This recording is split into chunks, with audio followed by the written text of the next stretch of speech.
With Doors 4 to being extremely hard for some players to even do well, there must be a tutorial for some people in order to abolish the goals very feasibly in this game. Don't worry, because this tutorial will guide everything you need to know about Doors 4 2 and how to beat it. Don't forget to smash that like and subscribe button and join my group, and the links are in the description. Without further ado, let's start off with one of the most annoying guys out there, Giggle. Giggle is a disinfected four-tentacled white creature according to Doors lore. The infected version are squeeches, which are known to infect other Giggles, and the cause of it being infected is seek. Giggle can be avoided by simply hearing a Giggle, locating him on the ceiling, and trying to avoid him.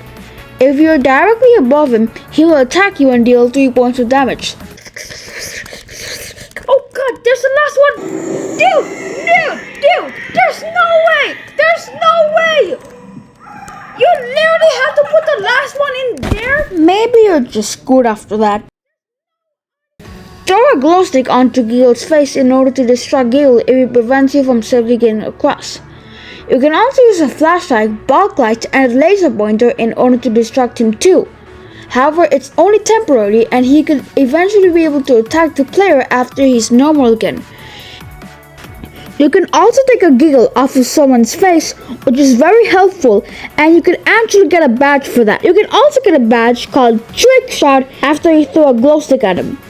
If you manage to survive his ambush for the first time, you'll be awarded a badge called Just a Prank. Giggles are known to protect a much bigger version of him known as a Grumble. However, we will get into that monster later. Let's move on to the next entity, which are Gloombats.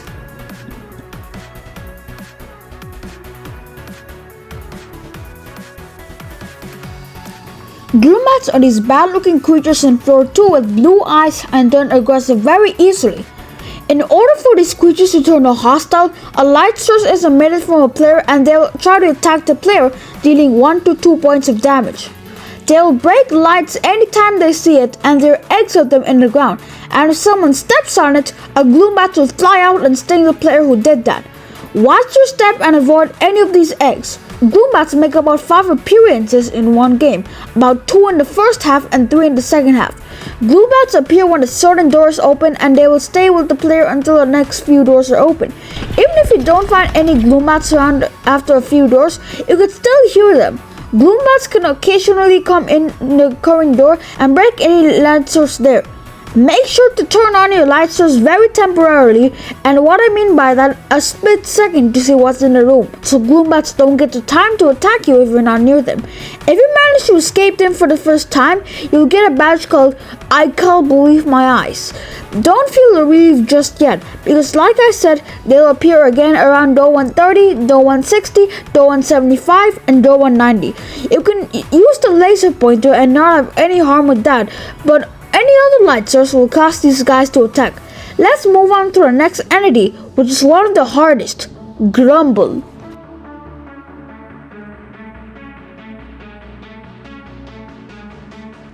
Grumble, like I said, is a much older version of Giggle. After a seek chase, you'll be led to door 150 while being chased by a Grumble. Grumbles are one of the most difficult entities to survive in this game, so this chapter will be really long because we will also be talking about door 150, where Giggle appears. In this door, you have to fix 4 angers somewhere around the map, and you can use the radar on top of the machine to locate where the angers are. Start by pressing the button in the machine and it will instruct you to fix 4 angers. The first anchor is always right in front of you, and the second anchors are most commonly found in the map of door 150, which is very helpful. Map is from Captain Jack Attack. Use the code given and press the button to locate anchor B. While you're finding these anchors, about 4 to 8 goblins are waiting for you and are in what's called the nest, roaming around to stop any intruders to protect their queen. You can also use the light source to locate grumbles or feel it shaking to detect a grumble is close by. You can also hear them getting closer to you, and if so, you have to run the opposite direction. If a grumble manages to find you and is about to eat you, you will lose 50% of your health. If you get hit the second time, the grumble will eat you. There might be a chance where you're cornered by two grumbles and there's nothing you can do, so be careful if you see grumbles at one side and another side of the caves.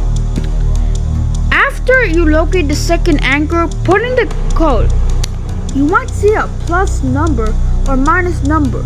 This means whatever number you put in, it will actually put in the number which is less or which is bigger. For example, if the code is 654 and it says -4, then enter 210, which is 4 subtracted by each digit. Once you figure out anchor B, go back to the lobby. While the music changes bit by bit, find the third anchor.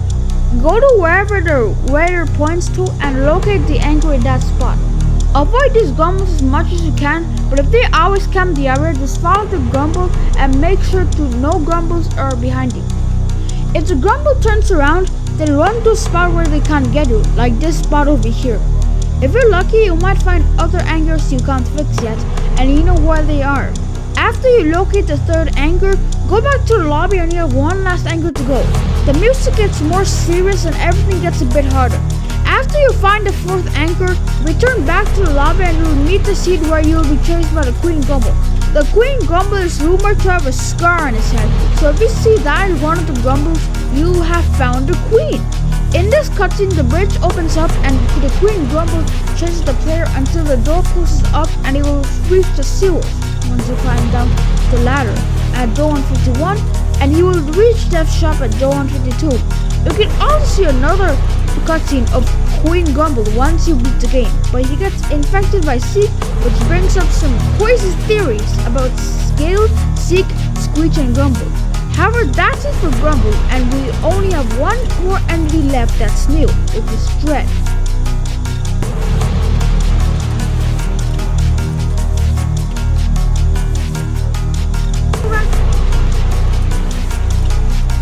Dread is a new entity in Ghost that appears each time the clock hits midnight. If you are active in the game while not opening the next door within an estimated time of 400 seconds, Dread will appear. If you manage to survive him, you will be awarded a badge. You can also crucify him if you're nowhere near getting to the next door. Dread won't come in rooms without a clock or in some of the rooms that take time, like door 150 and door 200 in floor 2.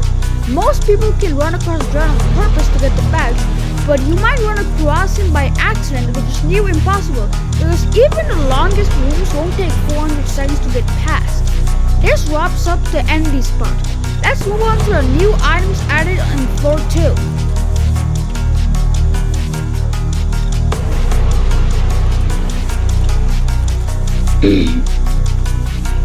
With summing up the entities part, we're now going to focus on the items.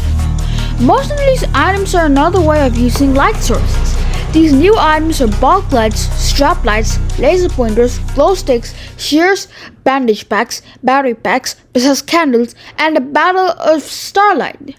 We will go over all these items and the advantages of it in this chapter. All these items except 2 are found somewhere in floor 2, like lockers, Jeff's shop, pre-run shop, drawers, and wooden lockers. Let's start off with the least useful to most useful items added in floor 2, with the least useful. To begin with, a glow stick is an item you can throw in a dark room or to giggle. Gloom bats can break glow sticks pretty fast and it's not that useful. You can hold up to 10 of these, and it's also important to use these in a nest just in case you get lost. Glow sticks can be used in fire damp rooms, which we'll get into the next chapter, and it slowly uses light as time goes on.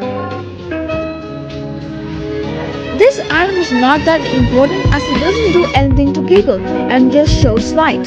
This item is found in Jeff's shop for 150 gold, and the only use of it is to navigate through dark rooms. But still, it's worth it to use if you really want to, and is strapped onto your shoulder, so you technically use 2 light sources at the same time, as well as some items. At the same time though, it's very annoying too, since if you don't have the shop light equipped in a gloom bat room, it's hard to turn it off and you'll take more damage from the gloom bats. This item costs 100 knobs in the pre-warn shop. Moving on.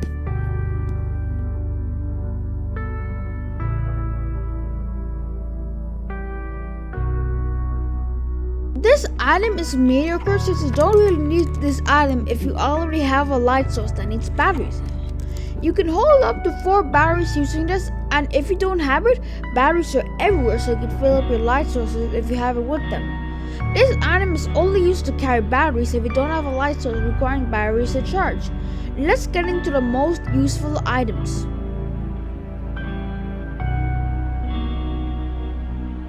This candle is an upgraded version of the regular candle.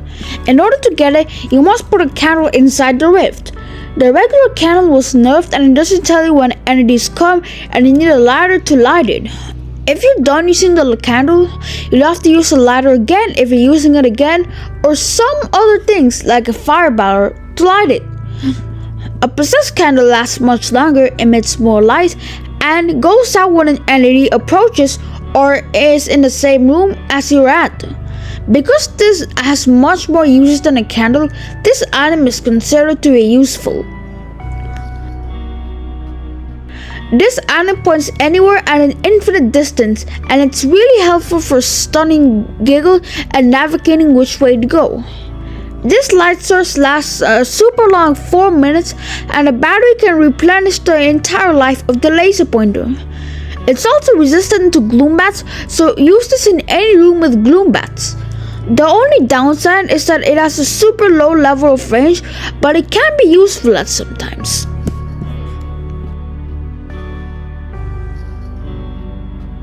This item is really useful.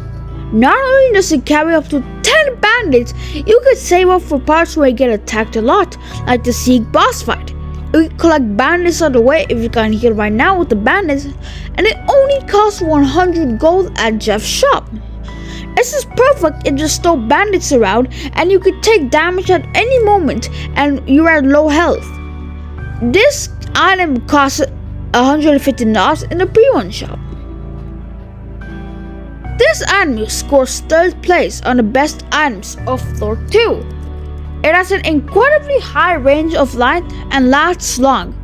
These items are extremely rare and are always in these vine-covered chests unless you find a crucifix in them for what I call a 10% chance of spawning. I only found a crucifix once and used it in Giggle while playing with my friend. And it can be used in all the new monsters of the game. Moving on from crucifixes, bulk lights are extremely bright, so it can stun Giggle too. Bulk lights can sometimes slow down Grumbles, besides Queen, very temporarily, but I'm still not sure if this is true or not. Still, it's recommended to use it on them.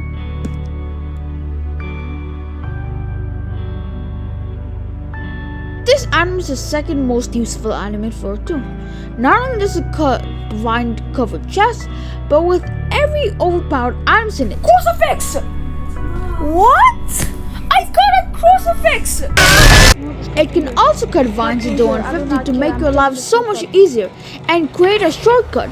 In these vine-covered chests, you'll most likely find the bulk light and the laser pointer first, then the other items. Like I said, there's a 10% chance you can find a crucifix inside, which is 15 times higher than the usual. The shears can only be used 5 times.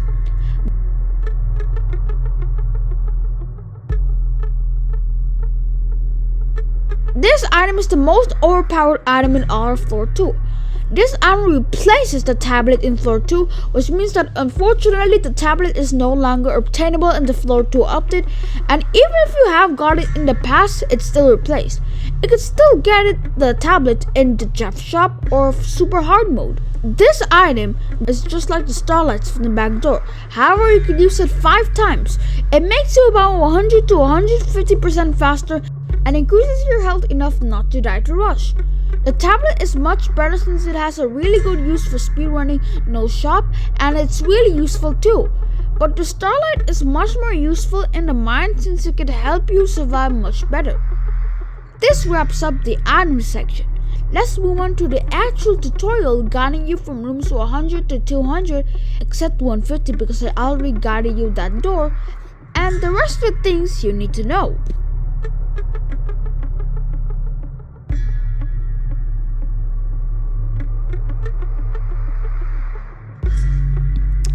With all the entities and items done, let's look at the type of rooms and how to beat it, starting off with the fuse rooms. the fuse rooms, you have to look around for 1 to 3 fuses in order to fix the generator, which will open up all the way to the next room. The fuses are in the storage areas of the room, and guiding light will show where they are. The figure rooms are rooms where you have to get past the figure. Speaking of figure, his AI was upgraded with him moving in random directions, and he could be following you. And here's extra stuff like the newly added alarm clock in which set off, figure will hear and stomp at, and the lockers in floor 2. Figure in door 100 unfortunately can walk in safe rooms and even the lobby, which makes everything much harder. The first room is at door 100 to 114, with only figures AI being tested in the bottom, with minecarts on the bridges. Another figure room spawns at door 120 to 124, where you have to get around figure while sometimes avoiding dupe, which figure can hear. Around door 170, you'll have to deal with figure again, but this time with finding 2 fuses to unlock the next door. Yup, pretty annoying, right? The minecart rooms require you to break wood blocking the next door. Sometimes it can be a fuse room where you have to break 2 barricades or a station where you have to make the minecart break the next door while making it do that on an upper level. The floor 2 halt room has valuable items inside the crates, and you have to go through a much longer version of halt. You have to break a barricade with a minecart, and you have to walk through a zigzag. Halt doesn't collide anymore, and it goes to you instead of going in a straight line. Make sure to turn around correctly and open crates to find useful items inside mostly. Moving from halt, the normal rooms are very straightforward. Rush might come with the lights flickering and a rumble.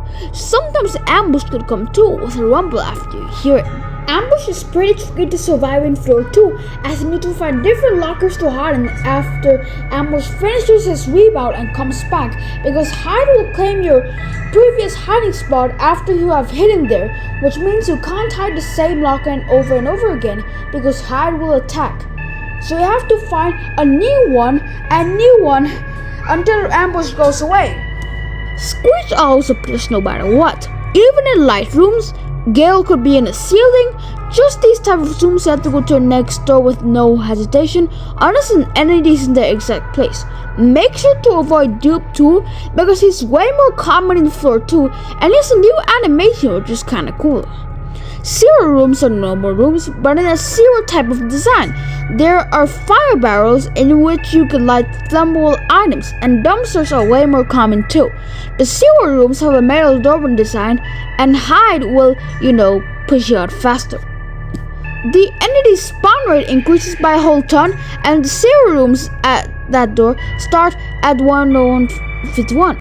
Once the door is open, it might not be metallic, and that means you're back to the mines. Once you climb down a ladder, you have to progress further, which will bring back the sewer rooms.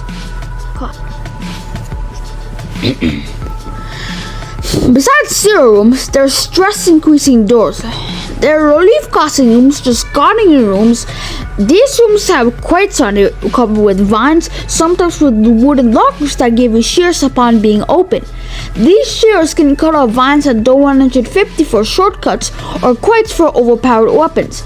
The larger gardening rooms have lockers in it, or you might find a gardening room with an arch next door, which is really rare and is just like the larger gardening rooms, but with a different layout. Gardening rooms with no roof is also rare, and I have found it before. Now it's time for the seek chase. This is one of the parts of floor 2 that requires your brain to be as active as possible. The first seek chase lasts around 2 to 3 minutes on 9 doors. It starts at door 141 and ends at door 149. You have to jump by pressing the spacebar or the jump button if you're on mobile. Rocks also block your way, so avoid these.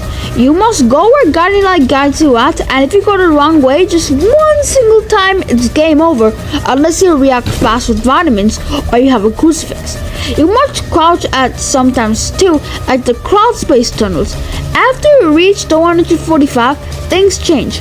You're holding on for dear life after you make a failed jump until you fall off, but you land in a minecart. Now the second part unleashes, and fast reaction time is the only savior.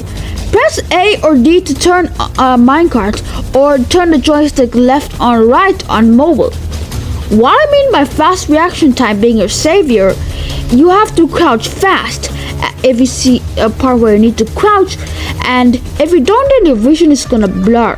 And starting at door 146, you have to choose a path where within 1 second or less by looking where the arrow points or where the guiding light goes, and if you take the wrong path you'll die.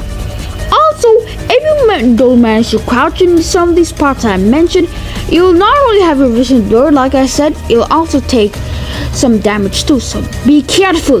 This decision happens around 8 to 12 times from doors 146 to 148, the minecart turning decision. You might have 3 paths to go when you're outside of the tunnels, but just go where guiding light goes. Sometimes you have to crouch right before you turn, which is bad RNG. After you reach the 149, the first seek chase ends. However, that's not the only one out there. Starting at door 195, there's a second seek chase. This seek chase is said to be easier than the first one. It's a zero-themed seek chase, and this time you really have to pay attention where guiding light goes. In the pipe section, you have to exactly go where guiding light goes, and if not, you'll run into a bunch of stone walls. If guiding light is darker, look around to find where he has gone.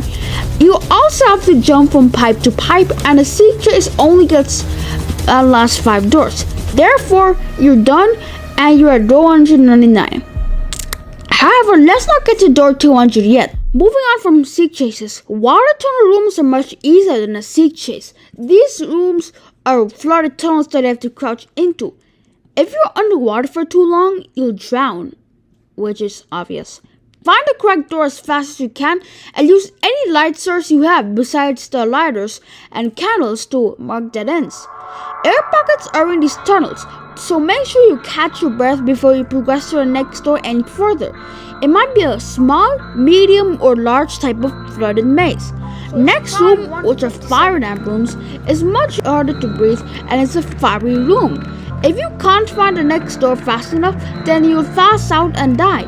If you light any flammable items in these rooms, such as a ladder, it will explode. Enemies can be in these rooms too. Overall, it's really straightforward to get past. The Jeff shop has new voice lines of El Goblino and Bao wearing a cave hat. Jeff sells many useful items, but they're very expensive because gold is way less common in the mines.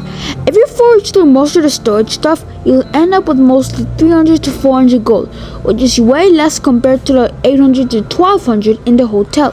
Jeff may sell new items such as strap light, 150 gold, bulk guide, 300 gold, and bandage packs, 100 gold.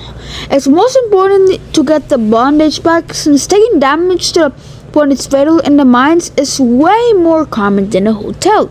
Also, Timothy can be in these lockers and I think he's fatal too, so be careful.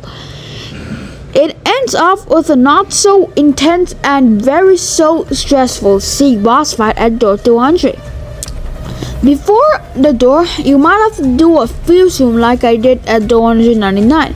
At door 200, it's a very huge boss fight area.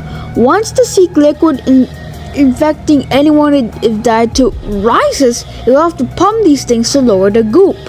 There are 3 phases, which obviously gets more dangerous phase by phase. In order to get around to pump, you'll have to jump across boards and crates, avoiding any sea cans. You can also get some areas in parkouring in the safe spots with the stairs and ladders, Once you get to the second phase, the Seek rises in some parts, but is very slow. Make sure to avoid this thing and any hands too. You have to fix 4 pumps by parkouring or jumping across the boards and crates they got to each section to fix pumps. Once you fix all 4, phase 3 comes in. You'll have to fix 5 pumps and this Seek shark thing jumps out towards any player, including you. By the way, this is a solo guide, so if it was a 2+ clear guide, then you have to fix more than 4 anchors at door 150, so it may only jump at you. Anyways, fix 5 pumps by jumping or parkouring and avoid the Seek shark jumping creature rising Seek in any hands. Once you manage to fix 5 pumps, Seek will go down the drain and you have to turn on the fuse generator. Make your way up, find the exit, go up the ladder, and you're outside. After that, go inside the castle and you won the game by infecting Grumble. With everything you need to know about Floor 2 summed up, here are some tips to help you beat the game. Whenever you're in a room with glue bats, it's best to use the laser pointer since glue bats won't attack the player even if used, and you can use it to navigate which way to go instead of bumping into walls. Having trouble avoiding Rush? Well, Floor 2 barely has any hiding spots. One time I was in the 180s and Rush literally spawned in a gloom-back dark room without closets, and I had accidentally dropped my flashlight and so my bandage. I almost died because I got lucky finding a closet in the previous room. One time Rush came in a room without closets and I nearly died after buying a bulk light and the start. Rush can come from the front too. Don't you worry, safe spots are everywhere in Floor 2, and you can even hide by clipping in drawers. Well, until it's patched. But just simply go back to the previous room to find any closets, but if you can't, keep progressing and find a hiding spot. But if you get unlucky and Rush came from the front, and then you die. That is why it's so important to keep track of hiding spots. If you're in the 180s and all of a sudden Rush spawns to locker this room, well, you kept track of lockers in the last room and you could hide there. There are also ventilator things and dumpsters you could hide in too. Are Grumbles always camping in the spot where anchors are? Or just keep going into the caves to see where Grumble goes. If he goes towards you, run to your safe spot, or if he makes a turn without seeing you, you're good. Also, there's a little shortcut if you find a bee anchor over there. It's most important to have the bulk light, bandage pack, and shears if you're there too. Also, you cannot outrun Grumble, so make sure you're near a safe spot and don't risk going in caves while being cornered by two Grumbles. It's most important to use the radar and the sound produced by the anchors to locate them. Also, in the seek chases, make sure to keep track of guiding light. This is the most important step you need to follow, and if you don't, then you're gonna get screwed over. If you haven't been in the hotel yet, you had 2 years only to see both revamps that I can't even get past, and even badges you can't obtain no more. You can play with Floor 2 with other people without rock bottom, but you can't earn any achievements. The revamps of the hotel were the greenhouse, Snare's back in Dupe there now, figure, and Room 100's figure. He could walk into the safe rooms. The spawn rate increases a ton as you go on. This is why it's important to have the bandage pack by the first Gloombat spawn after the nest, the 150, instead of buying a dumb strap light. Congratulations! You have found a crucifix in the vine chests. However, what will you use it on? To get a badge? This one was going so well, you can't just waste a crucifix. It's best to save it until the 150, and if you cannot unround Grumble, or you just really need to use it, then it's best to have it popped out just in case. If you get past 150 and have made it all the way to the second sectors, and you really have to pop it out, you can get left behind so easily in the second sectors that you need this weapon to catch up. If you somehow made it past the second sectors with the crucifix, it will not work under 200, so just put it in the rift. Make sure to never revive before the 150 because it's a must to have one there. You might be cornered or not manage to escape him, so an extra life would have you beat this door.